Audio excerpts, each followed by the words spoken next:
A king is an incarnation of the 8 guardian deities of this world. So said Manu, the Hindu lawmaker. Not too long ago, in many countries, kings were equals of gods. So it was in Cambodia. The country was under the influence of Hinduism. Its real name was Cambodia, and its people were the Khmers, children of Kambu with Mera.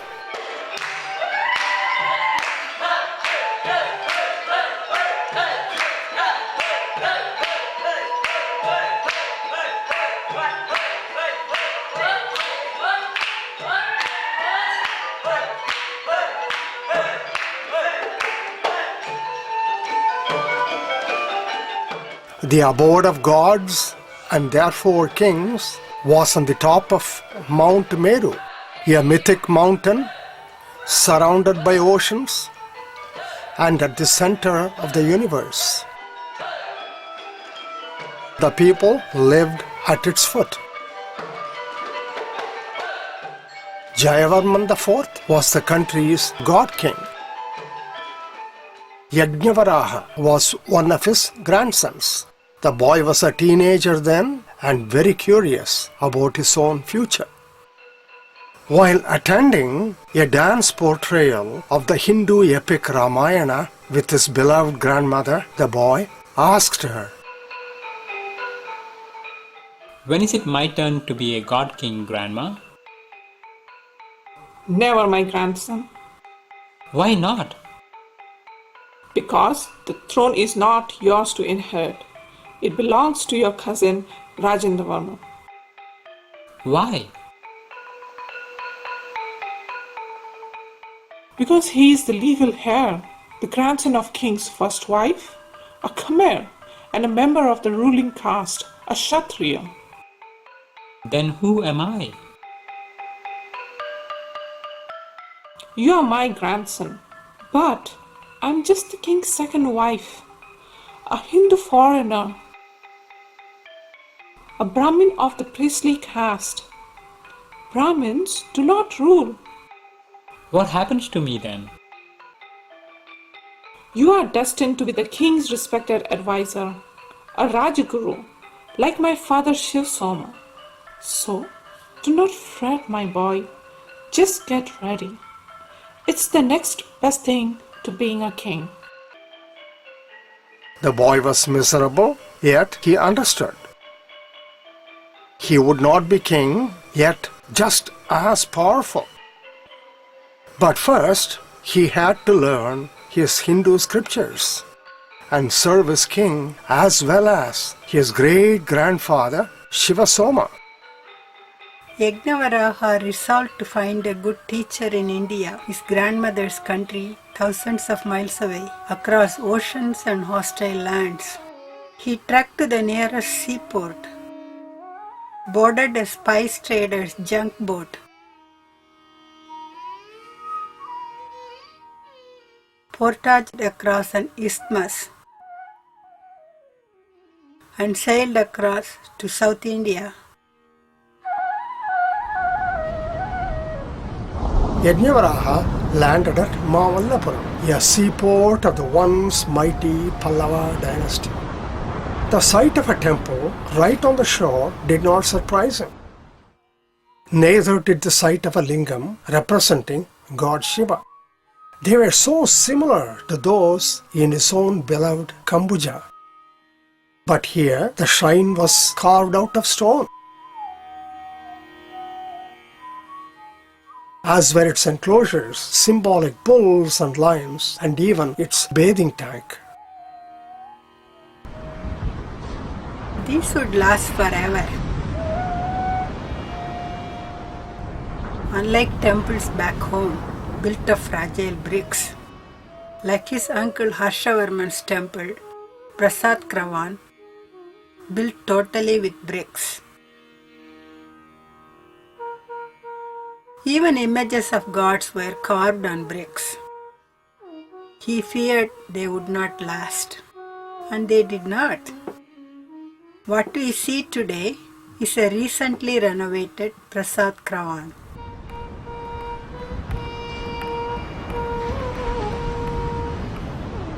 He wandered about here. He saw distant boulders.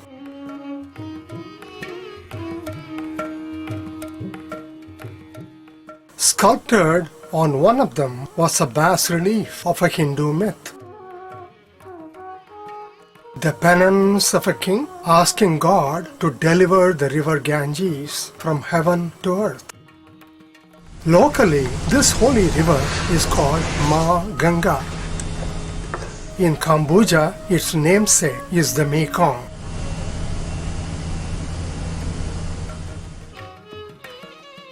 There were other sites.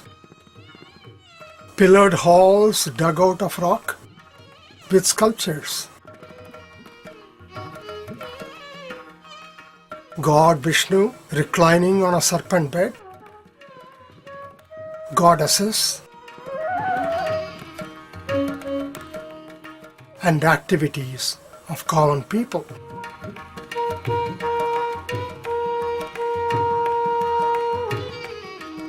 Many rocks were carved into elephants, into sacred bowls, into shrines, into stone reliefs of mythical figures. Yajnavaraha realized that all these myths were the same as those back home. It was then that he heard the sounds of chisels hitting granite and saw sculptors shaping rocks into fine images. Should he not learn these techniques and build stone temples for his king back home? These would last forever and glorify his king. He became an apprentice stonemason. Soon enough, his skills challenged his master trainer. But his original purpose was to become a good priest.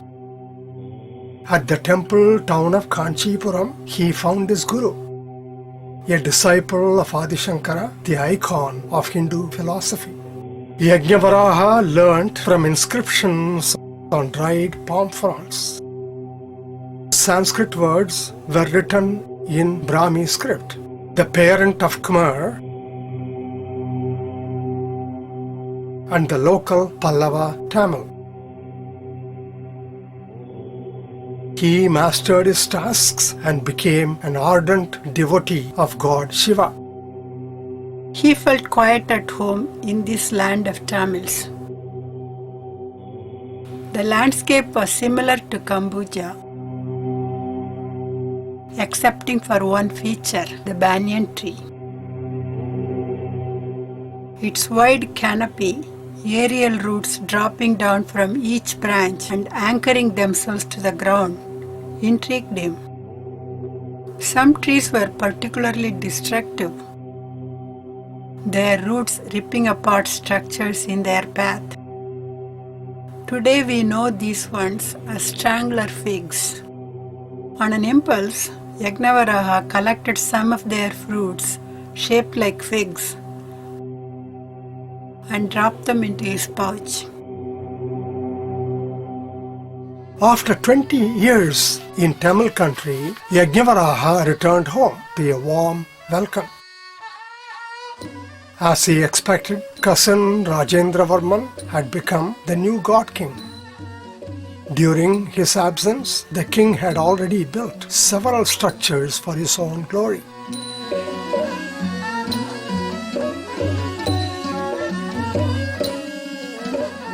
Like the island temple of East Mebon. It was set within the East Barre, a reservoir created by trapping the retreating floods of the Mekong. What we see today is not an island any longer because the reservoir is dry. Just remnants of shrines are left.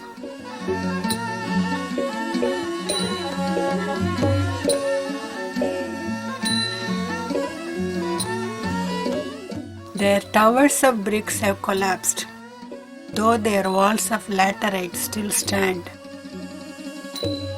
Only those fashioned in stone, such as guardian elephants, still remain. The king had also built a smaller reservoir of his own to be used as a royal bath. Named srei, it also helped as an irrigation tank for rice paddy.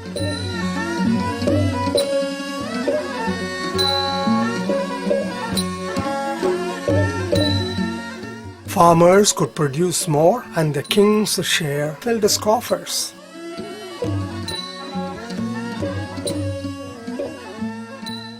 The king had also built his own version of Mount Meru, named Prayerup, his ultimate climb to parity with God. It rose from the ground in 3 square tiers and peaked at the top with a shrine for God and himself. 4 secondary shrines, one at each cardinal direction, completed the top. Archaeologists call such an arrangement of 5 quincunx. Like East Meban, we see crumbling brick towers and the more stable laterite shells. This king was not the first in building his own symbolic Mount Meru. Thom is one such, built by a predecessor, King Yashovarman. Built on a natural hill with a shrine for God Shiva on top. It attracts thousands of visitors every day. They flock to the summit at sunset to get an aerial view of the Khmer kingdom. King Rajendravarman offered his cousin Yajnavaraha a welcome gift of his choice, and the priest chose. With the skills he acquired in India, he would build a small but exquisite temple in honor of women. He selected a site 20 kilometers away from the city center. He trained his brother Vishnukumara and a team of stonemasons in Hindu sculpture. They worked with choice red sandstone quarried from Kulan hills. They fashioned porous laterite for walls and foundations. They avoided bricks. This temple that he built was uncovered by the French in 1924.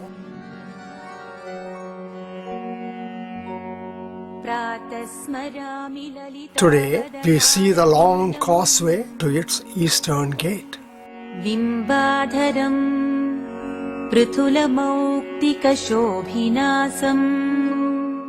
A moat protects 3 concentric squares of walls and galleries. Pediments are sculpted with Hindu myths. Gods and demons are everywhere.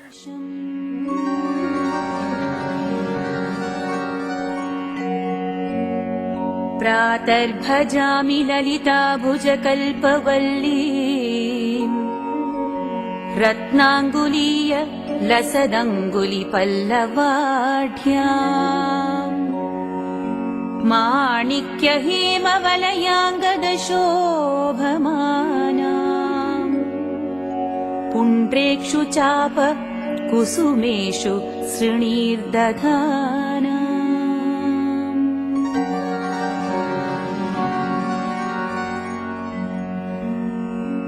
प्रातर्नमामि ललिताचरणारविन्दम् भक्तेष्टदाननिरतम् भवसिन्धुपोतम् पद्मासनादिसुरनायकपूजनीयम् पद्माङ्कुशध्वज सुदर्शनलाञ्छनाढ्यम् false stone doors and spindled balusters are everywhere. त्रय्यन्तवेद्य विभवां करुणानवद्याम् In the innermost sanctum sits a lingam for Shiva named Tribhuvana Maheshwara, the great Lord of the three worlds.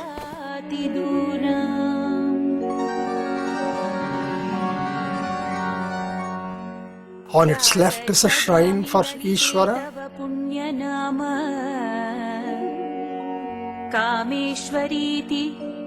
and on the right is one for Vishnu.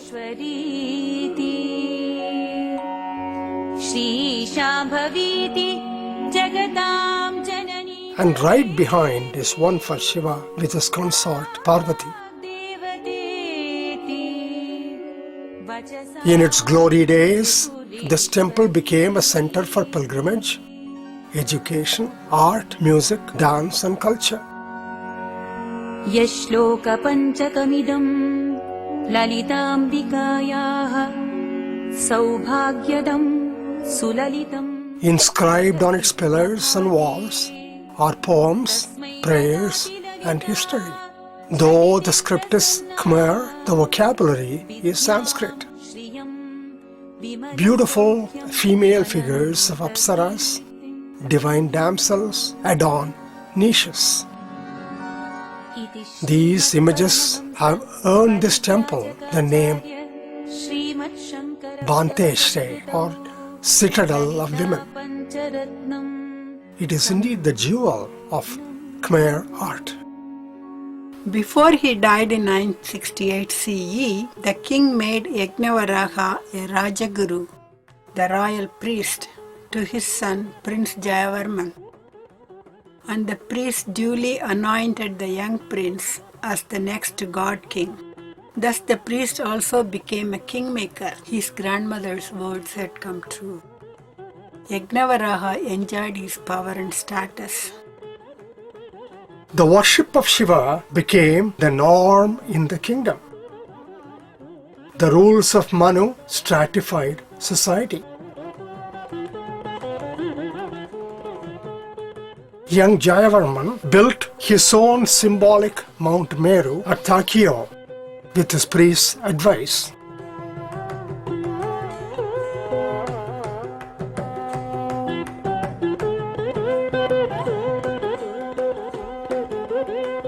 He, the god king, was at the top beside his Brahmins.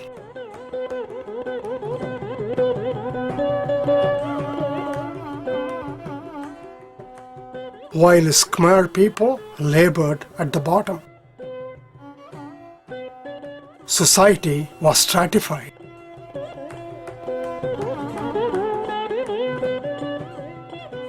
Protests started. They became revolts. Neighboring kingdoms attacked. Jayavarman's reign collapsed. He died a broken monarch. Yagnavaraha, old by now, lost his power and became bitter. All he was left with was his precious banteay srei. He resolved that no other temple would be built like his own. First, he destroyed his manuscripts on temple design. Next, he hid in an orange garb of a Buddhist monk and wandered around with his pouch of strangler figs. He cast them about and cursed. O God Shiva, destroyer of evil, from these strangler figs grow mighty trees and destroy all pretenders to your banteay srei. With that curse, the Brahmin priest vanished and was never seen or heard of again. Birds ate the dried figs scattered by the priest. Their droppings nurtured the seeds. The strangler figs grew. Their roots lengthened and thickened. They enveloped host trees and buildings. Laterite walls were pried apart.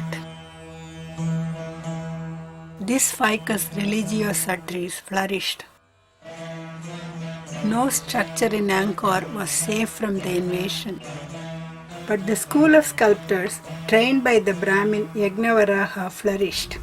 Over a century later, a new Khmer, Suryavarman, repulsed the enemies of Cambodia and claimed the throne. It was his turn to build a new Mount Meru. He ordered his Brahmin Rajaguru Divakara Pandita to build a small temple at banteay as a test of the school's artistic skills.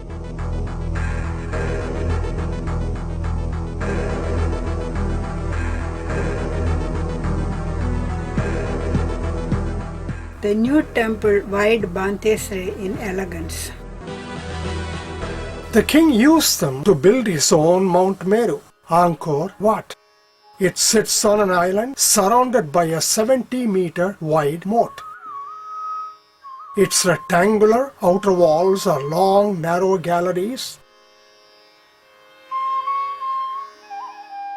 Each gallery is an unending row of bas-reliefs. The eastern wall displays a Hindu myth of Genesis. The body of the serpent Vasuki is used as a rope. Devas, immortals, pull on one side and Asuras, demons, on the other to turn a churn in the primordial ocean of milk under the eye of Vishnu. Amrita, the elixir of life, floats up like cream. This motif is all over Cambodia. The northern wall displays the annihilation of demons by Vishnu. The western wall displays battles from the Ramayana and Mahabharata. And the half of the southern wall glorifies King Suryavarman's reign.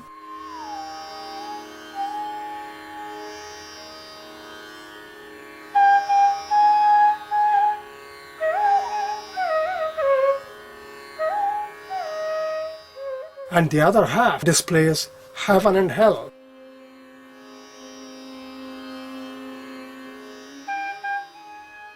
With Yama, the god of death, riding his buffalo.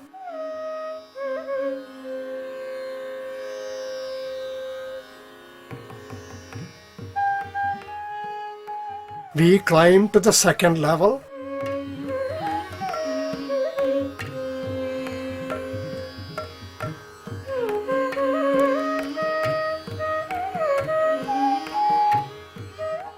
A courtyard of pavilions.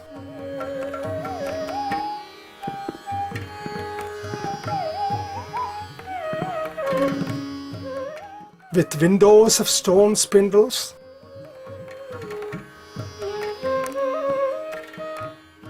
And carvings.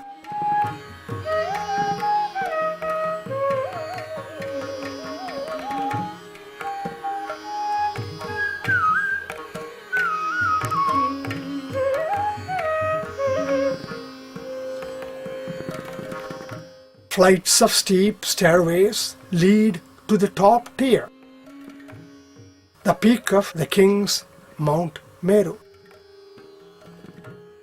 We could not climb. The steps were too tall, too narrow, and too numerous at our age. On top is the main shrine with its lotus bud-shaped tower at the center of a cruciform. 4 smaller shrines around it complete the set of 5, the traditional quincunx. Suryavarman had built this temple not for Shiva like earlier kings, but for Vishnu. In South India, Shiva worship was giving way to Vishnu worship, and Cambodia followed suit.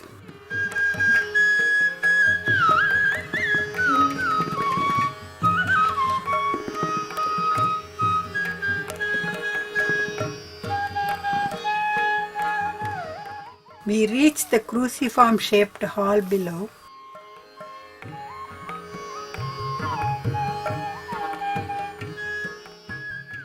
We see 4 square bathing tanks at each corner.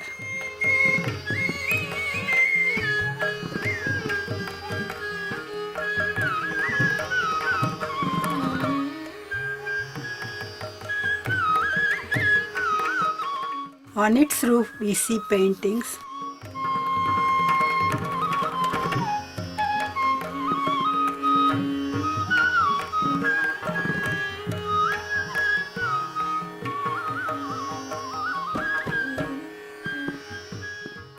On its pillars we see writings.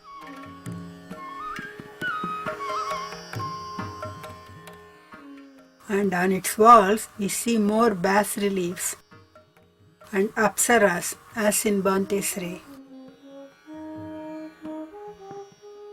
Yagnavaraha, the Brahmin, would have been envious.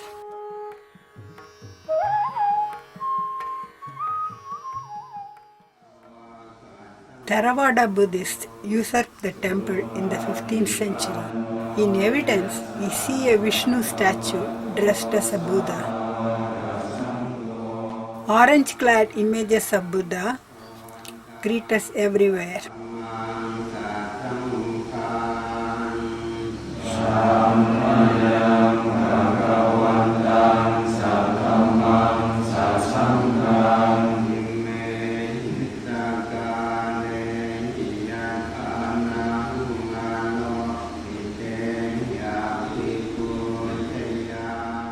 We exit by the western gate and look back at this magnificent shrine of black sandstone. But until 1926, this temple did endure its curse, despite centuries of maintenance by Buddhists. We cross the wide moat to see more victims of the strangler fate. If Suryavarman II built an extraordinary temple, his successor Jayavarman VII did one better. He built an entire city, the Angkor thom, not for Hindu gods, but for Buddha. The new king enclosed his city with protective walls and a moat. 5 gates, 2 on one side and 1 each for the other 3 sides, provided entry.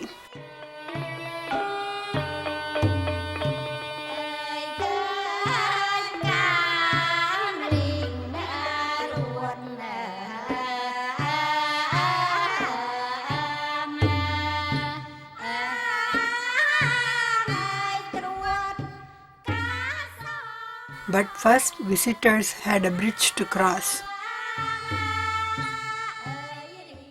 Each bridge tells the same churning for Amrita story as the bas-relief of Angkor Wat.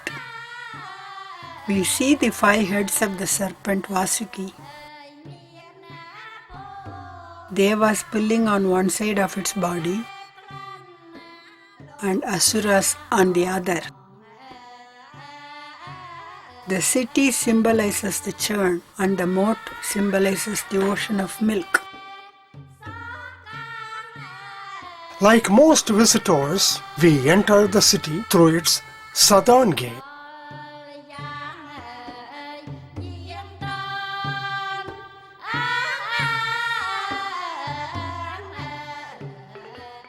From its guard tower, a huge serene face looks down upon us. We drive through to Bayon, a very surreal Mount Meru at the center of this city. At first sight, it is a random arrangement of dozens of towers set on 3 tiers.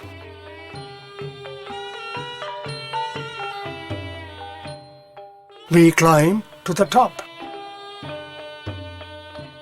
On every tower, we see several huge faces, like those on the guard tower. Each face represents a bodhisattva, a candidate for nirvana, and has the same features, those of King Jayavarman himself. Unlike his predecessors, who claimed to be a Shiva or Vishnu, this king claimed to be a Buddha. The cult of the god king had simply switched its image. Today, only the outer galleries of Bayon portray Buddhism.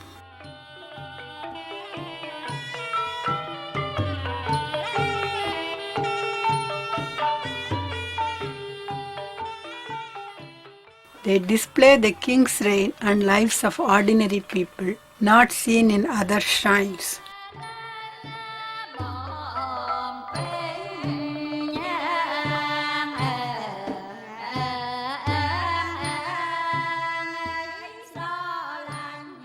But the inner galleries are no longer Buddhist. A later king revived Hinduism and restructured Bayon. As a result, we see the usual Hindu myths.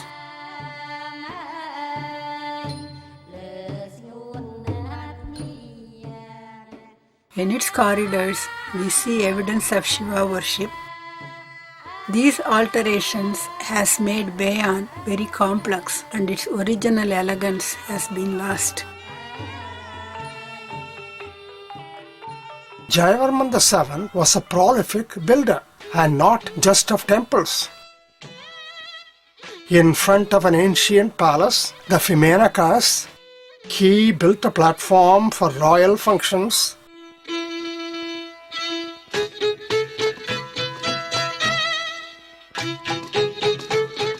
With an expansive square in front.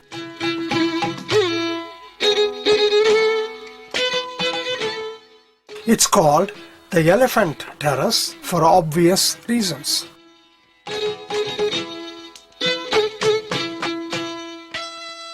Hundreds of elephant statues, helped by Vishnu's Garudas, seem to lift the platform off the ground.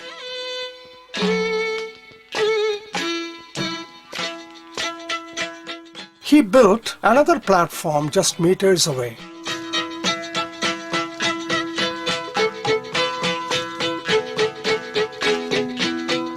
Amongst its many icons is the figure of a disfigured king, which has earned the structure its modern name, the Leper King Terrace.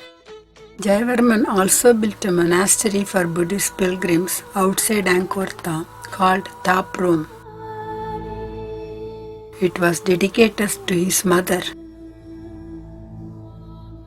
In its day, over 12,000 people worked here. Today we see a site totally destroyed by the roots of the strangler fig and its helper, the silk cotton tree.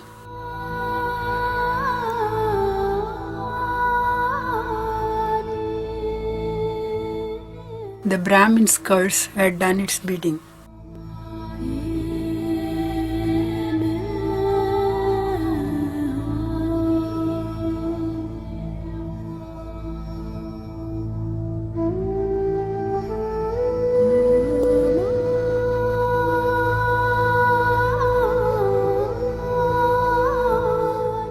Among the ruins, we do see sculptures in the style of banteay srei.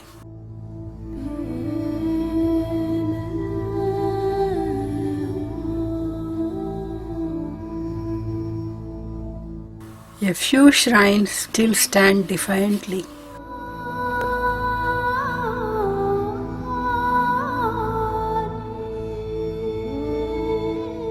No attempt has been made to restore Thom.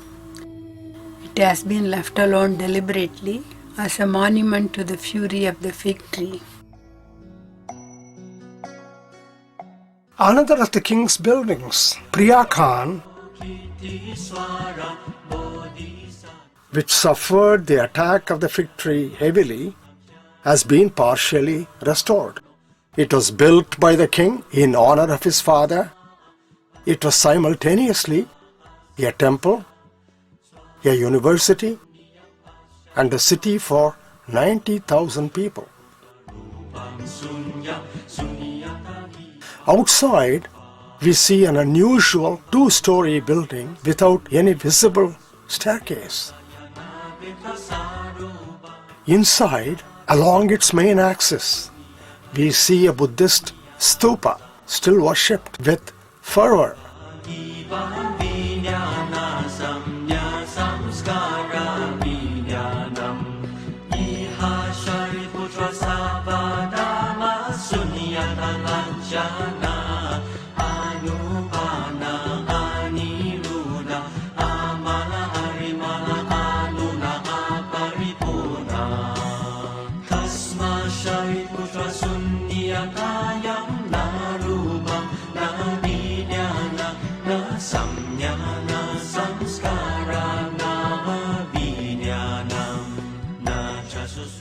We also see Hindu images,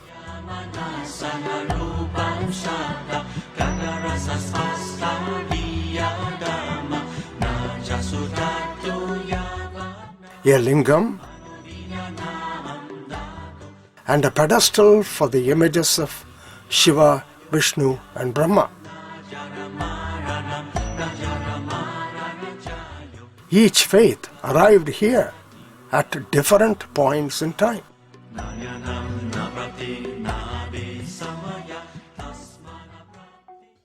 The Khmer god kings built innumerable temples all over Cambodia, but all of them became victims of the Brahmin's curse and were overrun by vegetation and the strangler fig. Many edifices were ripped apart. When the French naturalist Moho saw Angkor Wat in 1926, he sought help for its restoration. Since then, many nations have been renovating and rebuilding the amazing structures of Angkor. The irony was that the Brahmin's own banteay srei also became a victim of his own curse. It was rediscovered by the French and rebuilt piece by piece. Today, the splendor of Angkor is more visible because of such international efforts. Even smaller temples, such as the unique Neak Bayon, an island temple with a shrine on top of 2 coiled serpents, and others at Banteay, Thom and Chao Se Tavoda, mark Khmer history. There are many more all over Cambodia. A recent ruler blocked off access to many of them with landmines. Some innocent victims of these landmines have chosen to sing ballads to tourists to make a living.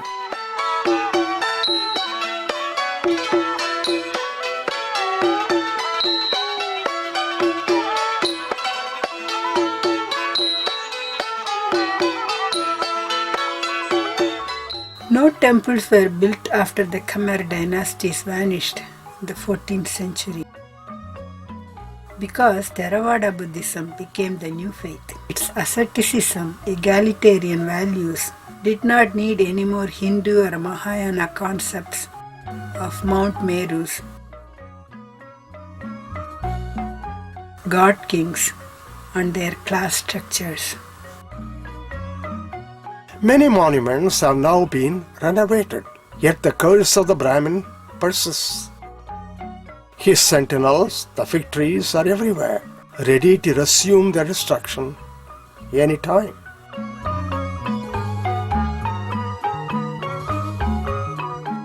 In Angkor, we see the buildings of god kings, but not one surviving home of their Khmer subjects. Perhaps they were made of fragile materials like the houses of today, which stand on stilts. The people here may be Theravada Buddhists, but their culture and dance remind us of their original Hindu roots. This heritage would have pleased Yajñavaraha.